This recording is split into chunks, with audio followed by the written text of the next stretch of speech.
Mesdames et messieurs, bonjour et bienvenue sur votre chaîne d'information en temps réel, l'actualité en Afrique et dans le monde en continu.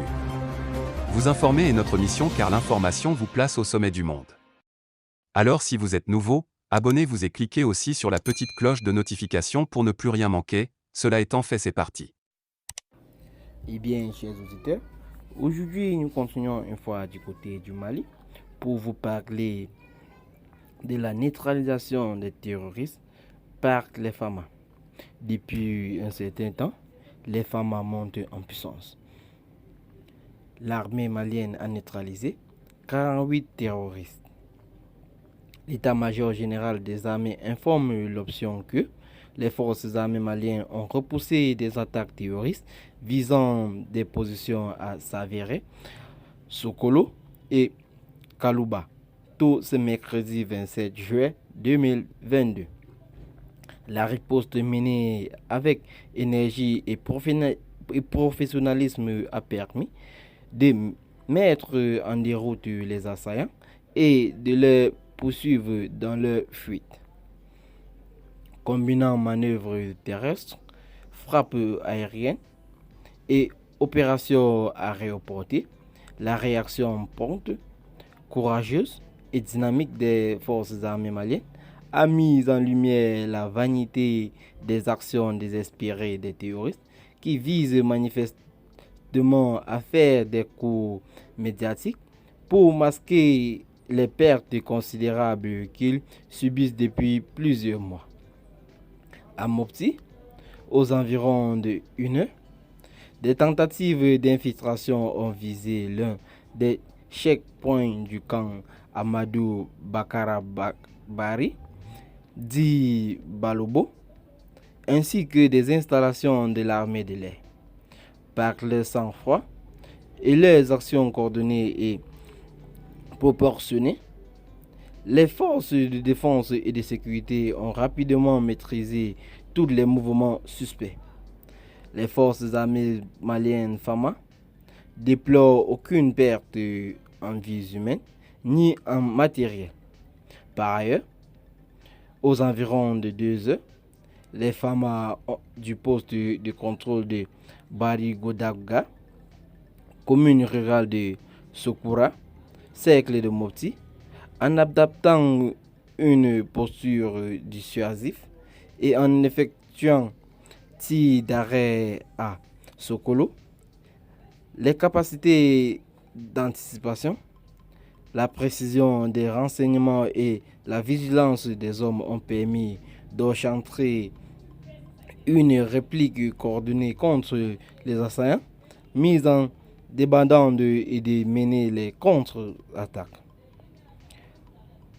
Les ratissages se poursuivent avec un bilan provisoire de côté FAMA, 6 morts et 25 blessés dont 5 graves, déjà évacués sur un centre pris en charge. Côté ennemi, 48 morts, 3 pick-up détruits aux abords de l'emprise avec occupants et équipements et beaucoup de matériel militaire récupéré.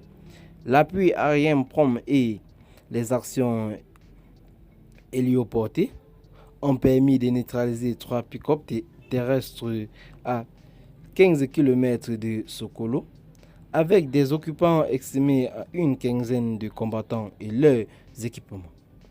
Ces actions ont également conduit à la récupération de 2 autres pick-up dont un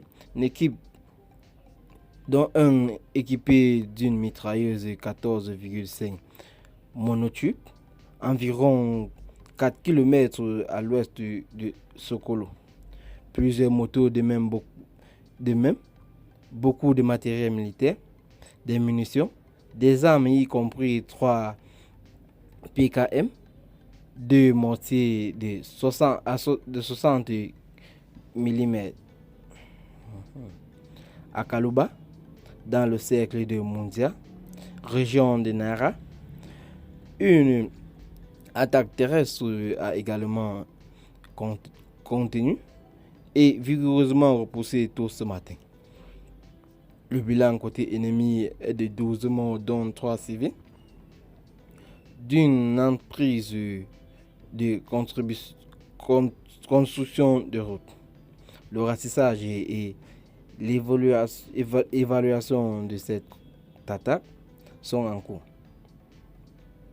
La poursuite aérienne a permis d'attaquer des bases logistiques terrestres sous couvert végétal dans les environs, réduisant ainsi le potentiel ennemi. L'état-major général des armées rassure les Maliens et appelle les observateurs à ne pas se laisser tromper par les récentes gesticulations d'un adversaire en perte de vitesse. De l'analyse de l'état-major, les attaques de ces derniers jours qui confirment des signaux et indices préalables détectés et identifiés par les services compétents matérialisent l'agonie des groupes terroristes sur notre territoire. De nombreux renseignements ont déjà été récupérés sur les assaillants pour mieux identifier leurs origines et leur soutien. À ce titre, un certificat de résidence portant le numéro 1879-PU/3 MAN du 23 novembre 2018 prouvant l'établissement de l'un des assaillants dans un pays voisin a retenu l'attention des services compétents. Ces renseignements seront minutieusement examinés par les services spécialisés afin de déterminer les connexions et les évaluations complicité. Voulant à tout prix prouver leur capacité de nuisance, leur présence, ces groupes démontrent en réalité leur affaiblissement global en procédant à des actions désespérées d'attaques kamikazes, d'exactions sur la population civile et des postes d'engins explosifs improvisés. L'état-major général des armées présente ses condoléances aux familles des victimes militaires et civiles et souhaite prompt rétablissement aux blessés. L'état-major général des armées rassure la population que les forces armées maliennes demeurent fermes dans cette lutte antiterroriste et contribueront à maintenir la pression sur les groupes armés et les sanctuaires. Ils comptent sur le soutien et l'accompagnement des populations dont la protection représente l'objectif majeur des forces armées maliennes et dont la participation et l'engagement citoyen aident à mettre en déroute tous les ennemis du Mali. L'état-major général des armées rappelle que toutes les actions des forces armées maliennes s'inscrivent scrupuleusement dans le respect des os et coutumes des paisibles populations maliennes, de nos valeurs religieuses et sociales, des droits de l'homme et du droit international humanitaire. Bamako, le 27 juillet 2022. Eh bien, chers auditeurs, c'est ici que s'achève cette petite note d'information. Abonnez-vous à la chaîne si ce n'est pas encore fait et activez la cloche de notification. Partagez la vidéo avec vos amis si vous l'avez trouvée intéressante. Et dites donc en commentaire ce que vous en pensez. Bye bye, à plus pour de nouvelles vidéos.